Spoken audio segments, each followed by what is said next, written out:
নমস্কার, আমি সুররঞ্জন গঙ্গোপাধ্যায় আপনাদের সবাইকে স্বাগত জানাচ্ছি আমার চ্যানেলে। চলুন ভিডিওটা শুরু করি। এই ভিডিওটা হতে চলেছে একটি আইপিওর ভিডিও এবং সেই আইপিওটির নাম হচ্ছে মানবা ফিন্যান্স।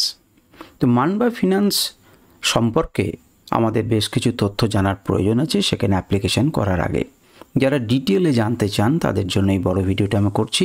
এর আগে আমি একটা ছোট ভিডিও করেছি, আপনারা সেটা দেখেছেন। যাদের ওই ছোট ভিডিওতে হয়ে গেছে তাদের ঠিক আছে, যাদের হয়নি আরও ডিটেলে জানতে চান বা কোন কী ফ্যাক্টরসগুলোকে জানা প্রয়োজন কোম্পানির ক্ষেত্রে একটাতে আমি ইনভেস্ট করতে চলেছেন সে সম্পর্কেও কিন্তু আপনার জানা দরকার।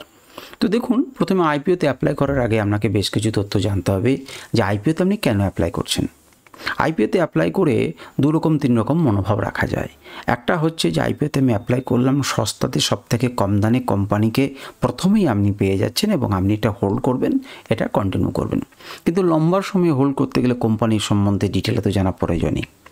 আর একরকম কী হতে পারে, আর একরকম হচ্ছে যে আমি লিস্টিং গেইনটুকু উপভোগ করব। অর্থাৎ আমি যখনই ফার্স্ট টিক দেখা যাবে তার কিছুক্ষণের মধ্যেই তাকে সেল করে দেবো। আর একরকম কী হতে পারে না, আমি ফার্স্ট টিকের পরেই বিক্রি করব না, আমি 2-3 দিন দেখবো সেটা আপার সার্কিট নিচ্ছে কিনা বা লোকের আগ্রহ কেমন এবং সেই মতো আমি সেখান থেকে বেরিয়ে যাব বা রাখবো। তো এই জিনিসগুলো জানতে গেলে পরে কোম্পানির অর্থাৎ এতে আগ্রহ হবে কি না পাবলিকের এবং আরও বড় বড় প্লেয়ারদের, সেই সম্পর্কে জানতে গেলে আপনাকে কোম্পানিটার একটু ভিতর পর্যন্ত গভীর পর্যন্ত জানা দরকার। তো চলুন, আপনাদের জন্য আমি লিখে রেখেছি, আমরা পয়েন্ট হিসেবে সেটা বিচার বিশ্লেষণ করব। তো মানবা ফিন্যান্স প্রথমেই দেখুন 1996, এটা জানার প্রয়োজন কেন না, ফাউন্ডেড ইন 1996, অর্থাৎ 1996 সালে প্রতিষ্ঠা হয়েছিল। আজ থেকে মনে করুন 28 বছর আগে। অর্থাৎ কোম্পানি কিন্তু বেশ কিছুদিন থেকে সারভাইভ করেছে। সে যে কাজটা করে সেই সারভাইভ করেছে, অর্থাৎ তার ব্যবসা কিন্তু ঠিকঠাক চলছে, চালিয়ে চলেছে, অল্প অল্প করে সে কিন্তু চালিয়ে চলেছে। কী করে সেটা হচ্ছে নন ব্যাংকিং ফিনান্সিয়াল কোম্পানি, অর্থাৎ ব্যাংক নয় কিন্তু ব্যাংকের মতো কাজ করে, অর্থাৎ ফিনান্স দিয়ে সাহায্য করে। কাদেরকে করে? মেন টার্গেট কারা, মেন টার্গেট কোন জিনিসে ফিনান্স দিয়ে সাহায্য করে। বেশ কিছুদিন আগে এর একটা এইরকমই একটা আইপিও এসেছিল, নন ব্যাংকিং ফিনান্সিয়াল কোম্পানি, দেখবেন আমি রিভিউ করেছিলাম। Housing finance, Bajaj housing finance, সেটাও কিন্তু নন ব্যাংকিং ফিনান্সিয়াল কোম্পানি। সেটা মেনলি কিসে কাজ করেছিল? হাউসিং করার জন্য। হাউসিংয়ের ক্ষেত্রে এরা কি করে? এরা করে টু হুইলার্স, আপনার 3 হুইলার্স, সেটা ইলেকট্রিক 2 হুইলার্স, ইলেকট্রিক 3 হুইলার্স, এদের জন্য কিন্তু আপনাকে লোন দেয়। এছাড়া আপনি ইউজড কার কিনতে চান, second hand, third hand, fourth hand, আপনি একটা কার কিনতে চাইছেন, সাহায্য করতে পারবেন, সাহায্য পাবেন। আপনি ছোট ব্যবসা খুলেছেন, আপনাকে সাহায্য করবে। আপনার কিছু পার্সোনাল লোনের প্রয়োজন, আপনাকে সাহায্য করবে। এছাড়া এবারে ঘটনা হচ্ছে যে এগুলোতে সাহায্য করবে। আমি একটা বাইকটা কিনবো, কত টাকা পর্যন্ত সাহায্য করবে না, অন রোড যে প্রাইসটা, সেই অনরোড প্রাইসের 85% পর্যন্ত সাহায্য করবে। অর্থাৎ বেশ ভালো রকম। কেন এটা জানার দরকার? কারণ যে ব্যক্তি এই কোম্পানিতে আগ্রহ হবে, অর্থাৎ আমি লোন নিতে চাইছি, লোকেরা কি আদৌ অ্যাট্রাক্টেড হবে? আমি মাত্র 10% দেবো আপনার যে অনরোড, আমার কাছে কেউ আসবেই না। কেন আসবে? আমার 10% টাকা আমি ফিনান্সে নিয়ে কি সাহায্য করব? এটা 85% পর্যন্ত দিচ্ছে, অর্থাৎ এর কাছে প্রচুর গ্রাহক যাবে, অর্থাৎ ব্যবসাটা বৃদ্ধি পেতে পারে। সুতরাং আমি ইনভেস্ট করে রাখবো সময় পর পর। বোঝার চেষ্টা করুন কেন প্রয়োজন। এরপরে দেখুন এর মেন টার্গেট কারা। এর মেন টার্গেট হচ্ছে যারা চাকরি বাকরি করে, অর্থাৎ যারা স্যালারি পায় তারা, এবং তাছাড়া সেলফ এমপ্লয়েড যারা। স্যালারি যারা পায় তাদেরকে লোন দেওয়ার জন্য প্রচুর ব্যাংক রয়েছে, কিন্তু যারা সেলফ এমপ্লয়েড তাদেরকে কেমনভাবে লোন দেবে? কোনো ডকুমেন্টস তেমন কিছু গুরুত্বপূর্ণ জিনিস পাবে না, কয়েকটা হয়তো ঘরের দলিল ইত্যাদি দিয়ে বা কোনো কিছু মর্গেজ রেখে আপনি লোন পাবেন, কিন্তু ব্যাংকও সেক্ষেত্রে স্যালারি পার্সেন্ট না হলে পরে দিতে চায় না, কিন্তু এনারা দিচ্ছেন। এবারে মোটামুটি কীরকম ব্যবসাটা তারা ছড়িয়েছে? ব্যবসাটা কিন্তু ছড়িয়েছে 66টা লোকেশনে তাদের রয়েছে, 29টা ব্রাঞ্চ রয়েছে, আপনারা দেখতে পাচ্ছেন। পার্টনারশিপ কাদের সঙ্গে রয়েছে? 1100 ডিলারের সঙ্গে পার্টনারশিপ রয়েছে। আচ্ছা, আমরা কোনোদিন তো মানবা ফিন্যান্সের নাম শুনিনি, আমরা ওয়েস্ট বেঙ্গলের লোকেরা, কারণ এটা কিন্তু কোন জায়গাতে রয়েছে? মহারাষ্ট্র, গুজরাট, রাজস্থান, ছত্তিশগড়, মধ্যপ্রদেশ এবং উত্তরপ্রদেশে এদের ব্যবসা দারুণভাবে বৃদ্ধি পেয়েছে।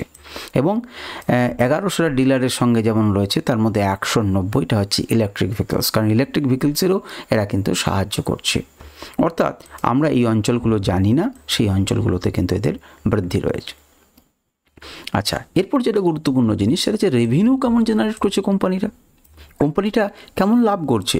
তো দেখা যাচ্ছে কোম্পানি কিন্তু লাভ করছে। কীরকম দেখুন, 22 সালে যেখানে 106 কোটি টাকা তারা রেভিনিউ জেনারেট করেছিল, 2023 সালে কিন্তু 133 কোটি টাকা, অর্থাৎ বাড়িয়েছে।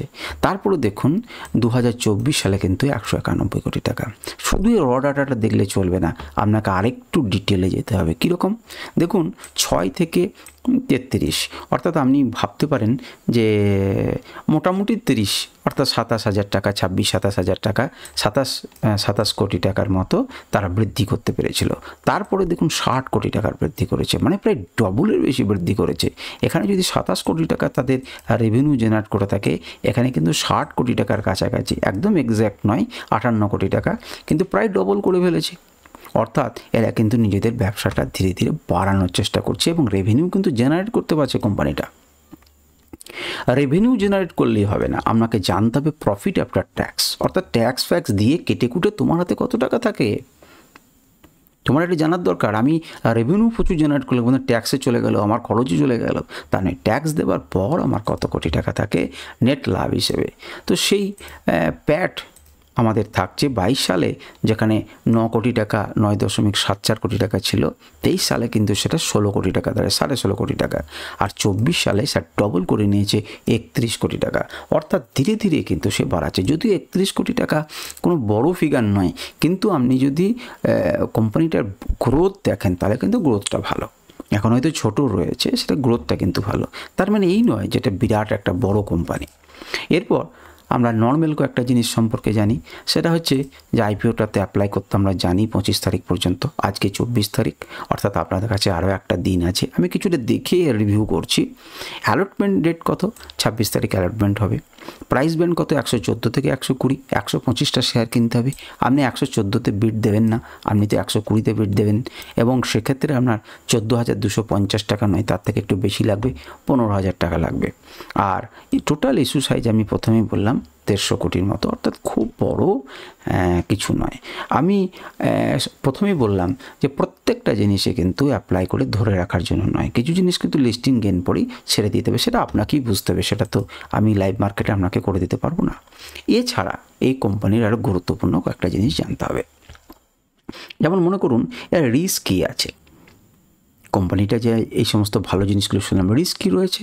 রিস্ক আছে, সেটা হচ্ছে ধরুন ডিলারদের সঙ্গে ব্যবসা, ডিলারদের সঙ্গে আজকে 1100টা ডিলার তার সঙ্গে সম্পর্ক রেখে চলেছে। ডিলারদের সঙ্গে সম্পর্ক খারাপ হয়, রিলেশনের উপর ব্যবসাটা কিন্তু টিকে রয়েছে, সেখানে কিন্তু আপনি লস খাতে পারেন। সেলফ এমপ্লয়েড পার্সনদের বা অন্য পার্সনদের লোন দিয়ে দিচ্ছে, যদি লোন রিকভারি না করতে পারি তা হবে না। কিন্তু প্রায় কোম্পানিটার কাছে কিন্তু 700-800 কোটি টাকার কাছাকাছি, আমার ডেটাটা এক্স্যাক্ট মনে পড়ছে না, কিন্তু ভালো রকমই কিন্তু তার আছে ঋণ রয়েছে। আর 900 কোটি টাকার মতো, 900, 950, 974 কোটি টাকার মতো তার কিন্তু টোটাল অ্যাসেট রয়েছে। সুতরাং সম্পর্কের উপর নির্ভর করে রয়েছে, এবং এর থেকে যদি ভালো কেউ সুযোগ সুবিধা দেয় সেক্ষেত্রে কিন্তু কোম্পানি থেকে গ্রাহক চলে যাওয়ার সম্ভাবনা রয়েছে। তো এই জিনিসগুলো, সুতরাং রিলেশনটা এই ব্যবসার একটা গুরুত্বপূর্ণ অঙ্গ, সেটা থেকে বাঁচিয়ে রাখতে হবে। এছাড়া কত পার্সেন্ট অ্যাপ্লাই করলো সেটা সম্পর্কেও তো আমাদেরকে জানতে হবে, যে অ্যাপ্লিকেশন কেমন পড়লো। তো অ্যাপ্লিকেশন কেমন পড়লো দেখুন, কোয়ালিফাইড ইনস্টিটিউশনাল বায়ার্স যারা, তারা কিন্তু 4.15 গুণ, অর্থাৎ 4 গুণের বেশি সাবস্ক্রাইব করেছে, অর্থাৎ তারা কিন্তু দেখছে। আপনি পড়াশুনো জানি না, আপনি আরও বেশি খবর রাখি না, কিন্তু এনারা তো ভালো খবর রাখেন। এনারা বলছেন যে গুরুত্বপূর্ণ জায়গা বাবা অ্যাপ্লাই করতে পারে, 4 গুণ অ্যাপ্লাই করেছেন। নন ইনস্টিটিউশনাল বায়ার্স যারা বা ইনভেস্টার যারা 172 গুণ অ্যাপ্লাই করেছেন। এটা আমি আপনার গ্রো থেকে এই ডাটাটা নিয়েছি। এরপর আপনারা দেখুন রিটেল ইন্ডিভিজুয়াল আমার ইনভেস্টার, রিটেলাররা কিন্তু 70 গুণ অ্যাপ্লাই করেছেন। কারণ এদের এক যেন বাঘের মুখে যেমন খুন লেগে যায়, অর্থাৎ রক্ত লেগে যায়, ছুটে বেড়াচ্ছে, তেমনি করে রিটেলারে যা পাচ্ছে গবাগব তাতে অ্যাপ্লাই করে দিচ্ছে।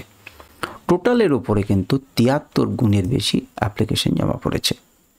আমরা এটাতে অ্যাপ্লাই করার পর আমরা টুক করে লিস্টিং গেন নিয়ে সরে আসতে পারি। আমরা যদি দেখি ভালো অবস্থায় রয়েছে, কিছুদিন রাখতে পারি, 2-4 দিন। এবং তারপরে একটা ঝটকা সাধারণত আইপিওতে থাকে।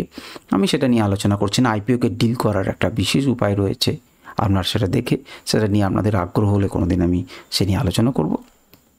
এবারে জানতে হবে যে লিস্টিং গেন কত হবার সম্ভাবনা রয়েছে এটাতে। লিস্টিং গেনের তো একটা হবার সম্ভাবনা রয়েছে, কত হতে পারে লিস্টিং গেন। তো লিস্টিং গেন কিন্তু এটার এখনও পর্যন্ত যে পাওয়া ডাটা তাতে কিন্তু 45% লিস্টিং গেন হতে পারে, তাতে একটু কম হতে পারে, আবার আগ্রহ বেশি হলে একটু বেশি হতে পারে। লাস্ট ডাটা কালকে পাওয়া যাবে। আপনারা ভাবনা চিন্তা করুন যে আপনারা এটাতে অ্যাপ্লিকেশন করবেন কি না, এবং করলে পরে কতদিন পর্যন্ত হোল্ডিং করবেন ইত্যাদি। যদি সামান্য কিছু আপনার 30%, 35%, 40% আপনার লিস্টিং গেন হয়ে যায়, তো খারাপ কি পুজোর বাজারে অল্প কিছু ইনকাম হয়ে যাবে। আপনারা ভাবনা চিন্তা করুন এবং কমেন্ট করুন যে আপনারা কী করবেন। নমস্কার, ধন্যবাদ।